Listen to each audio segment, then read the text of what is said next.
We're talking about fearsome critters. Yes, that is the technical term for them. No, I do not mean the woodland Christmas critters or the krites from Critters. Yeah, I just want to go ahead and clear all that up.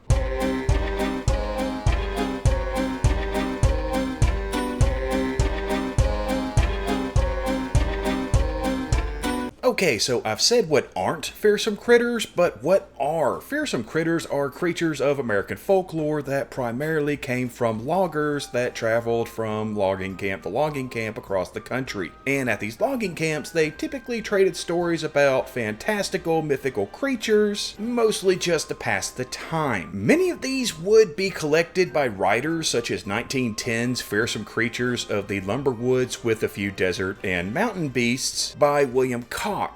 But what are some of these creatures? Well, the cactus cat, not to be confused with Cactus Jack, is said to be found in the desert land of the American Southwest. Basically, imagine if you crossed a cactus with a bobcat and you get the cactus cat. Hair that's actually thorns, an armored cactus tail, and a love for cactus wine. Supposedly they would slash open the trunk of saguaro cacti and allow the juice inside to pour out. And this juice would eventually ferment, and then the cactus cat would come back and drink the fermented juice, which got them drunk. And once they were drunk, they would make god-awful cat racket and defend their territory. By the way, cactus wine is actually real. It's known as Tiswin by the Tohono tribe, though it's actually made from the fruit of the saguaro rather than the plant itself. By the way, do not drink cactus juice. You'll have stuff coming out of both ends of you. Oh, and the cactus cat are typically monogamous, and the males attract females by slashing open saguaro, letting the juice ferment, which then would attract females during mating season, and if two females showed up, they would fight to the death. The winner would then get drunk with the male and they would mate. So yeah. But speaking of cats, the ball-tailed cat was more or less a mountain lion, but its tail was abnormally long and ended with a large ball-like growth that the cat would use as a weapon. Other regional variations of this one include the silver cat and the digmaul. The AGROPELTER was a critter that lived in hollow trees and threw branches or splinters at people passing by. Fun fact, they only had children on February 29th. They were also blamed whenever loggers were killed by fallen branches. The technical term for this was widowmaker. It's described as looking like a stretched out bear with a gorilla face. And its name makes perfect sense, seeing as it was an angry animal that threw things, hence AGROPELTER.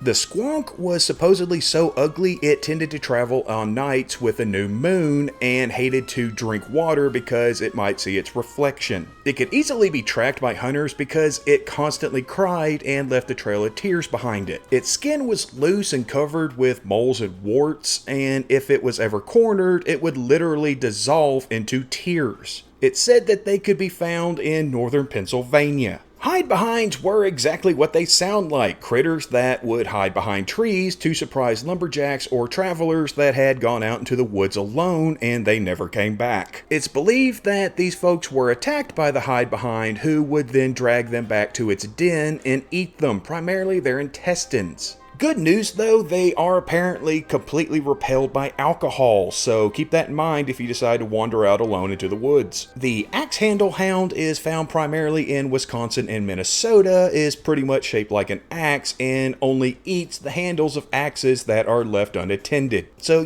just don't leave your axe lying around whenever, or especially at night, because the axe-handle hound will eat the handle. The HCDAG are supposedly born from the ashes of dead oxen, and are driven by the anger from those animals and the lives of abuse by humans that they lived. It was described as having the head of a frog, the grinning face of a giant elephant, short thick legs that were set off by huge claws, the back of a dinosaur, and a long tail with spears at the end. One was supposedly killed in Rhinelander, Wisconsin. They killed it with dynamite, by the way, but this was eventually found out to be a hoax, as was the one that was put on display at one point. Rhinelander, by the way, still has an annual festival for the critter, and it's their high school mascot. The GUMBERCO was said to look like a hairless bear, but with a black shiny hide, except it was bigger than a bear, and its hide was so thick that it couldn't be harmed by anything but fire. and using fire would cause it to explode. And finally, the HUGAG, an animal the size of a moose with round feet circled by claws so you couldn't tell which direction it was heading in. They had jointless legs so that they couldn't lie down, meaning that they had to rest against trees. It also had a long upper lip so that it could not graze. Instead, it would eat twigs and bark. There's also a later variation that has pine needles instead of fur and oozes pine tar, but I mean, come on, even for a fake creature, that's taking it a bit far.